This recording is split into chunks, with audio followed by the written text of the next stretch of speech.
So when I started, like 17 years ago or something like this, I worked with Cesare Pietro Justi. He's an artist, Italian artist, and he's mainly worked all over his life on public art and relational art. And when I wanted to start with making the Lago Film Fest, first I did a residency in Montescaglioso in Basilicata, and I was also in another small city in Basilicata, in Pisticci, and there was this amazing festival that name is Lucania Film Festival. Thanks to these experiences, I started thinking about to create a new project. And Cesare, first of all, said, when you think about, when you were talking to me about this festival, this idea you had, I know a really, really perfect example that is Stazione Topolò. And only after 16 years I was able to go there. Sorry.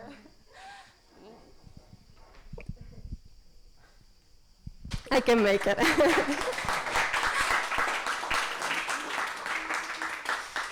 Thanks to the COVID, we had more time last year. So we are really happy here today to have the new generation of Stazione Topolò, I would say. And then they're going to present us their work they did in this more than 20 years, I think. And also, sorry. And also we have the two representative of a younger festival that is FEC, and they are our really great friends. They are not so decentralized in the sense that they work in Ljubljana. It's a capital, but let's say that it's all of us, we are decentralized in comparison to Hollywood or Cinecittà. So I don't know who wants to start first. You want to start, so I'm going to leave to Mateusz the word. And so thank you very much to be here with us. Thank you, Viviana, and thank you, of course, for this invitation. It's always great to return to Lago. So, first of all, let me introduce myself. I'm Mateusz Jerman, the program director of FEC. With me is Jelena Radic, the producer of the festival. And of course, as Viviana mentioned, we must admit that indeed we are very much centralized in many ways. Just in terms of being set in the capital of Slovenia, in Ljubljana, also due to the fact that we collaborate really closely with different important film institutions in Ljubljana, and which allows us to have a really professional infrastructure, meaning that the screenings are taking place at the Slovene Cinematheque, at the open-air cinema of the Cinematheque, in the city cinema, Kinodvor, and so on. There are many facts that would describe us as centralized, but we thought really hard with Jelena, and we found many aspects of decentralization in our field of work, so we'll try to present a few of those. So, of course, we must start with giving the general description of the Slovenian cultural scene. Slovenia is a really small country, and everything is centered in Ljubljana, and it's really hard to avoid that because people are, of course, moving there to study from, let's say, the periphery, from the smaller towns. So most of us who are doing the festival are not from Ljubljana. We moved there from different small towns in Slovenia, but if you're working in a cultural field and want to make it sustainable, it's really hard to avoid not being part of this cultural and economic capital. So, but in a way, the way we do things, we are always trying to challenge the structures of power, even though being set really closely to them. Did I forget anything? Jelena will fill me in. So. So of course, FEC Ljubljana Short Film Festival is dealing with the form of short film, which itself is a really marginalized form of filmmaking, since it's not it's not commercially interesting compared to feature films. Also, the way the short films are produced are different. So there's a lot of independent production, really low budget stuff, really amateur productions, and just solely the theme of the festival. It's kind of bringing decentralized form into a center in a certain way. And we detected several points where, again, we're decentralized in the way we do things. So, as mentioned, short film, it wasn't really presented well in Slovenia since the FEC started, and we brought this platform in 2014. We established the Kraken Short Film Society, which is dealing with the promotion of short film, and so all of this, it's kind of brought the attention and this marginal form kind of into the center, and it gives a voice to the filmmakers. And then again, our competition programs are focused on the short films from the Balkans, which again, from let's say a global or at least also European point of view, it's still a periphery. And this way we're trying to bring attention to this region of filmmaking and film production. So the second point, we have some generic slideshow of photos from the festival, so it's self-promotion at the same time. But we'll soon reach the venues. So apart of the previously mentioned the Cinematheque and City Cinema, we're always doing screenings also during the festival in different and more underground and alternative places. And one of those was Rog, which was a squatted factory in Ljubljana. Previously was a really known factory of bicycles, but then being abandoned after the fall of Yugoslavia. And 15 years ago, a group of young people squatted the place. It was huge, so there were many studios there, many centers for working with marginalized groups, with immigrants and so on. There was also a huge indoor skate park, which was the largest in this part of Europe. And we always had at least one screening there during the festival. And we screened these bizarre programs called Internet Archaeology, where we brought some bizarre stuff from YouTube. We dig really deep into the bottom of YouTube and found some really crazy stuff, and we always presented it in ROG for many years. But unfortunately, they were always in a constant fight with the municipality of Ljubljana and with the mayor, who was trying to evict them. And they finally managed to do so this year, right, in January, when they overnight they sent, I don't know, 30 troops of policemen and security guards, and they evicted overnight during winter when there was minus 5-10 degrees.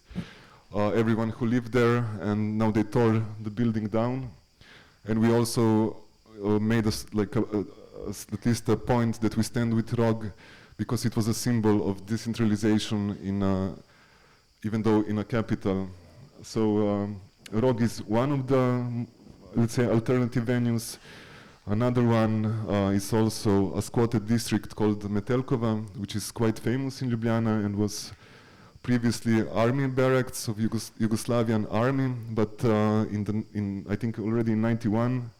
So these are images of ROG being torn down half a year ago. And then we can proceed to Metelkova, which was also a squatted district in early '90s, and there are many alternative clubs there, many societies, and it's all self-organized, and we do always several programs there. We also have festival parties at Metelkova, and this year the programs that were held in ROG will be moved to Metelkova. There are some other venues which are interesting, which are not the classic screening venues. So one of those is the screening under a bridge in Ljubljana. So it's near the Ljubljanica river.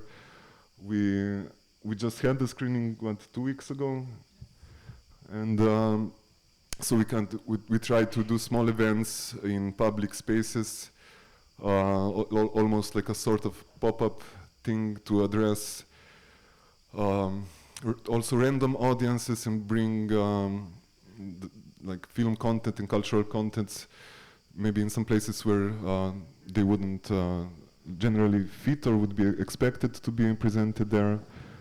Then we collaborate as well with the Art Film Cinemas network in Slovenia, which is a network which connects small cinemas in small towns, and we always do some screenings around Slovenia, for example, like cities like Tolmin or Sežana or Maribor and so on. In this context, we also we try to spread our network of co-producers and partners. So we always invite different festivals or institutions or galleries to present their content, and we are able to present our stuff this way. So to spread as much as we can, and we do the collaborations with Škuc Gallery, with SCCA, the Center for Contemporary Art, and try to make it like as interdisciplinary as it gets, and also like bearing in mind that we have the privilege to not care about like the infrastructure and the city provides it to us. We try to like give the space to, for example, Topolo last year and all the other like good examples of decentralized projects from Slovenia, I would say like this. So the next decentralization point is the team, because of course PEC was established by a group of young film critics, filmmakers who weren't part of the establishment or the established groups and institutions, and we still try to involve young people who are coming to the scene and are interested and have the passion for film, and we always try to include every year so new members, and we include them in in different fields of the festival, like programming and organizing side programs and events and so on. So we're really open for this. So what's next? Do we have another? Okay. And another point of decentralization is the way we program things, not being solely focused on short film in general, but also we are really pushing also experimental shorts, which is still marginalized also in the field of short film, the experimental, the avant-garde cinema. It's always on the margin, and we are working really hard on presenting it on the same level as all the other genres. Then we have many, let's say, socially critical, socially engaged programs. We collaborate a lot with a small production called Luxus Produkcija from a small town in Slovenia called Krško, and they do many workshops, and they make short documentaries which are dealing with contemporary themes, and we always present their newest stuff from the workshops, and we include their volunteers in the festival team every year as well. And we have this section called Instant Cult, which presents distinctive cinematic voices, which are still again working in the field of experimental, maybe activist film and so on. And we have, apart from the established retrospectives of established filmmakers and the competition programs, always a really diverse program. And maybe one of the last things, it's the merch. Okay, no, this is really important. Sorry, I'll keep it short. So we are also organizing an event called FairFec, which addresses the groups of the deaf and the blind minorities, and we equip the films with either audio description for the blind or the subtitles for the deaf, and we are trying to bring our contents also to these groups which are usually not involved in cultural production. And one of the, let's say, interesting things we did this year was trying to avoid the classic, let's say, means of production. So we decided to do the merch, not in the way that it's like we usually do, not printing T-shirts, but we went to a second-hand organization. With It's a charity organization. it's like a maybe you should present it because it's your idea. So we try to like avoid the classical means of production and like supporting the capitalist fast fashion. And we contacted one like charity organization, and we traded like the stuff that they needed in exchange for like secondhand clothes, which we then like branded, I would say. Yeah, so that it's like some like specific thing that we do, and we try to like stress the problems of fast fashion and yeah, the like capitalist production in a way. So to keep it short, this is it. If you have any questions or comments, feel free.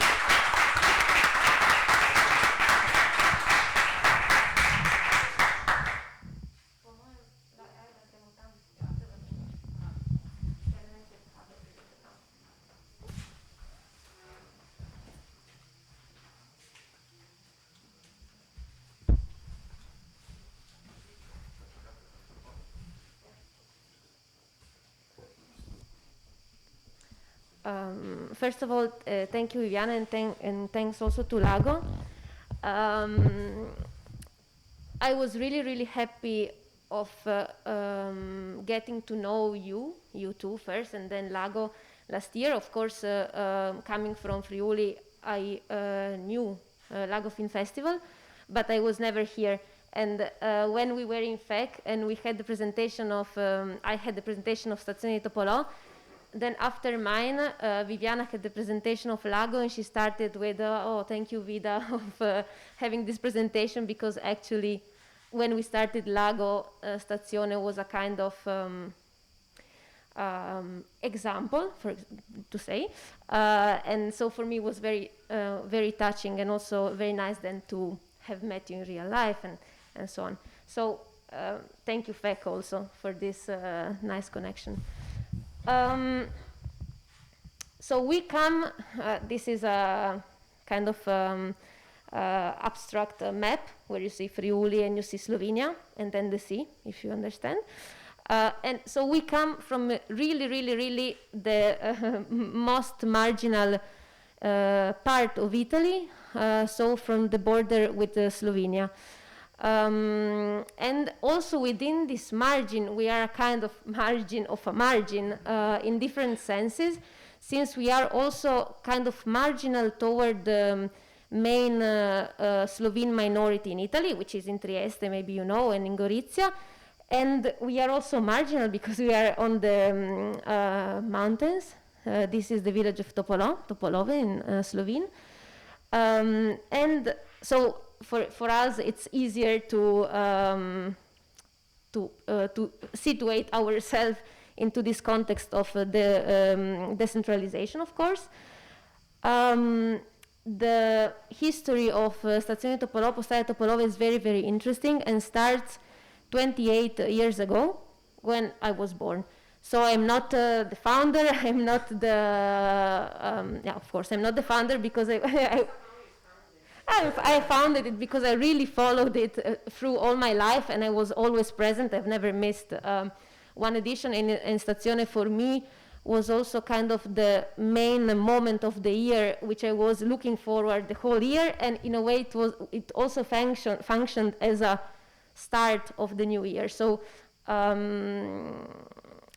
yes, and this festival, which is not maybe to underline, it's not only a film festival, it's a festival of arts in general and culture. Started from a specific question, which was how can art and culture work in a context such this, in a border context, and just a bit to underline this border between Slovenia and Italy which was at the time, in the past, the border between Yugoslavia and Italy, was also in comparison to other borders of Italy, a very, very harsh border. Also after the Second World War, so also when the war finished, till the 90s, when Yugoslavia was still existing, the border worked in a very, very hard way with the village. So the village, which had in the beginning of the 20th century 400 inhabitants, was totally emptied. Now it counts 20 inhabitants. We are also part of it. And so the question was how into such a place which suffered so much history in Topolò, because it's on the border, happened the First World War, and near Topolò there is Kobarit, Caporetto, we know, and also Kolovrat, where the First World War was fought. Then here fascism had a very strong influence because, of course, here was the area of Slovene minority, and so also during fascism this was not very easy to live in these areas. Then also Second World War, and then maybe the less known, the Cold War. So the tensions between Yugoslavia and Italy, the NATO, and also if Yugoslavia was non-aligned, but the NATO and the East, let's say. So this area really suffered on its shoulders the history of the whole 20th century. And so the village was emptied. The people had a very strong relation toward their identity, kind of Slovene identity, a strange relation to the world at the end, kind of always the inhabitants of this area, especially the old one, they had really kind of a fear, no, toward the world and toward the unknown in a way. So the question was, how can art come into such a place and try to transform this place or bringing back life to this place? And so with this question, Stazione Topolò started, and started as a festival, or more as a laboratory where artists from the whole world were invited. Especially it was very interesting since the beginning to have artists from very far away, from, for example, from New Zealand, or always from Norway, from America, to make them come into contact with this also problematic area, and very inspirative also because of its history, because of its present atmosphere, which is full of silence, and yeah, as you saw from the images, is a kind of abandoned village. Yeah, these are some photos from the festival, which happens not only in the village, but also in the landscape around. As you can see from these photos, in a way it is not a common festival because it lacks a lot of things that usually festivals have. For example, it lacks a real structure. So I'm here to talk about Stazione Topolò, but I'm not the director, I'm not an official programmer. So it lacks a structure, it lacks an infrastructure also, because we don't have stages, we don't have any of this merchandise, we even don't have advertisement in a way, so we do just very small posters/programs, which we give to people there, but we don't really advertise it like around. And there is not a so strong division between artists and non-artists, so it's really more than a festival, it's a bit like life, in a way, I would say, no? So we all, also the artists, all live together in common houses, and then from a time on the program starts, and everyone in a way follows the whole program, and all the people go together to dinner, then something starts. We don't have a fixed timetable, so in a way people are invited to come, really invited, like, okay, come, the projection is starting because it's dark, so let's go all down to the cinema. So it, in a way, then of course we have also more formal moments of presentations The program is really wide. We have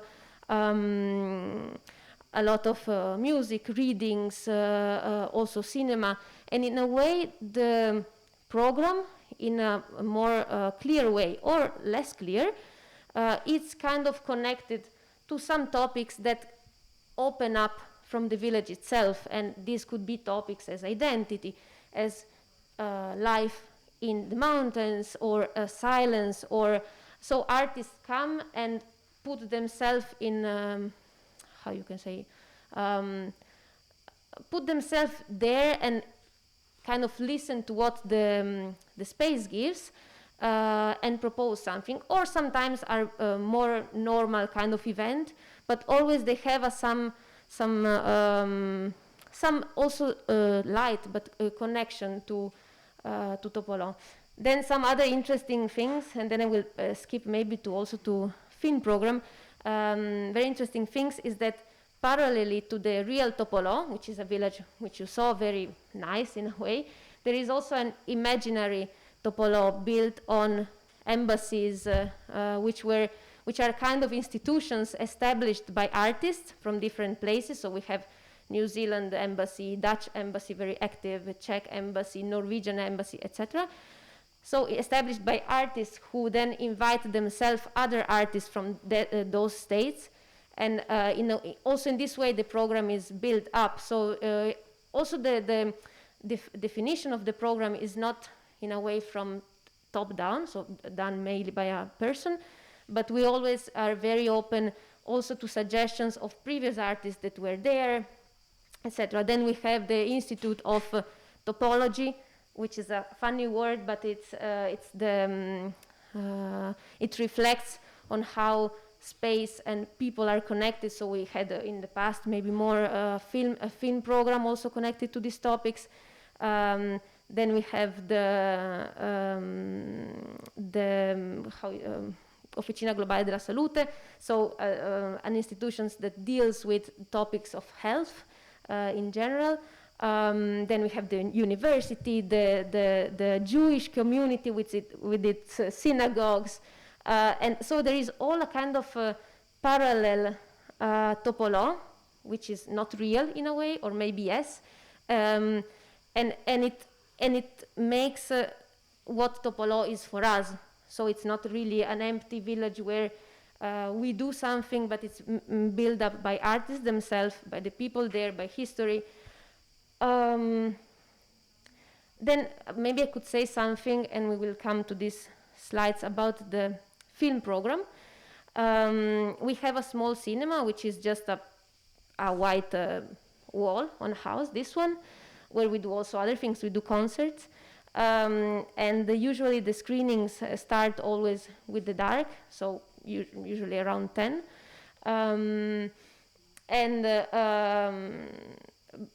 And what is interesting is that we have, for example, really super nice connections with some artists, some directors. For example, I heard the last days, because Postaja Stazione finished 2 weekends ago, that Alina Marazzi, an Italian director from Milano, comes to Stazione Topolò from 1994, from when she was 22 years old, every year bringing her own things and also inviting other friends, directors, producers, etc. Then it's also interesting that we have many projections also in smaller places. Now we will see also something by Mateusz in a moment, like in abandoned houses. This is a room of my house. So in a way, as in Lago is happening these days with these open houses, there are many abandoned houses that we can use very freely. And maybe now I would pass the microphone to Aljaž, which will present you another step of this festival that is a bit, it's not a festival anymore, but it's something more. And maybe here comes also a kind of problematic topic that we also can discuss in the round table, which is this festivalization of peripheral areas, and how maybe to in a way, think and avoid it. And to me, for example, the fact that Viviana lives here in Lago is not only central because of the connection the festival has with the town or village, but it is central also because it gives another meaning to this event. So, yeah. Thank you, Vida. Well, I have to say that I've been at the festival living in Topolo for the past 3 years, so not for a long time. And for that, I think I have maybe a bit of a different perspective on the whole thing. But as we saw here, the village that the artists and the festival in itself discovered through the years, it was more spatially oriented. So they tried to, as I always say, try to make the paths that are through the year, of course, people don't walk on them. The festival tries to make these paths again walkable, and that the people can go over the whole area, which is Topolo. But from my point of view and from the point of view of this, what you see here, we also have an association which was born out of Stazione di Topolo, which is called Association Robida, which is in first place a magazine, but of course being very connected with the place, with the space of Topolo, we try to, of course, maybe even put some additional thought into how also Stazione and the whole festival can be made even better. So in our perspective, I think maybe going through from the thinking about the space of Topolo is also going to think about time, which is another thing to think about when we talk about decentralization. Why? Because when we talk about decentralization, it's always, we go to the rural areas and we try to empower them, maybe do some new things there and whatever. But in a sense, I think decentralization in this way could also be like bringing only the center to a place which is not suitable to be a center, right? Also for Stazione di Topolo and of Topolo, every year we hear this phrase that Topolo is the center of the world. I think we have to in some way acknowledge the fact that Topolo is not the center of the world, and that Topolo has some of its own specificities which could be good also for the cultural development of culture in the widest sense. So I think that from the beginning of Stazione, which of course I wasn't there at the beginning, but from what I hear, also the idea was to, now Stazione is happening mostly like 2 weeks during the July, or in this case 3 weekends this year. But in the beginning it was like having 2 months for artists to be there in a residency.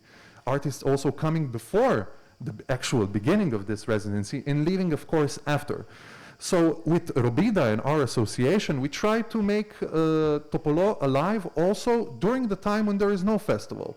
This, we thought, could be the next big step and also the natural way to go and do things.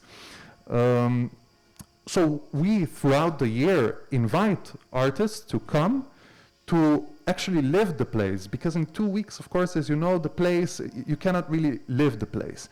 And throughout this 28 years of Stazione, I think that also, this is a bit of a constructive critique, let's say, things get established. So also throughout this improvisation, people find, the organizers and whatever, they find the suitable places which are most suitable for some things. Let's say this year the cinema was mostly held at the improv cinema, which is there for a lot of years.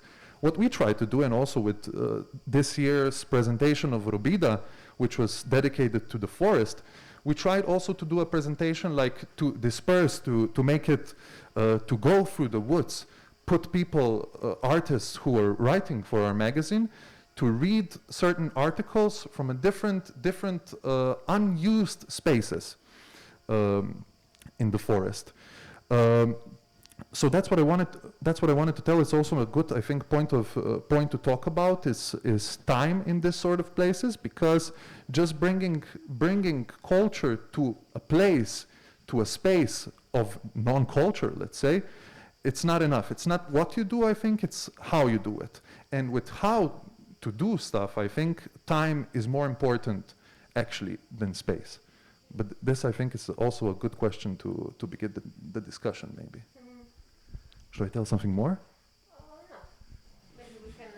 Maybe we can go on later on the round table with some topics we open over. So thank you very much.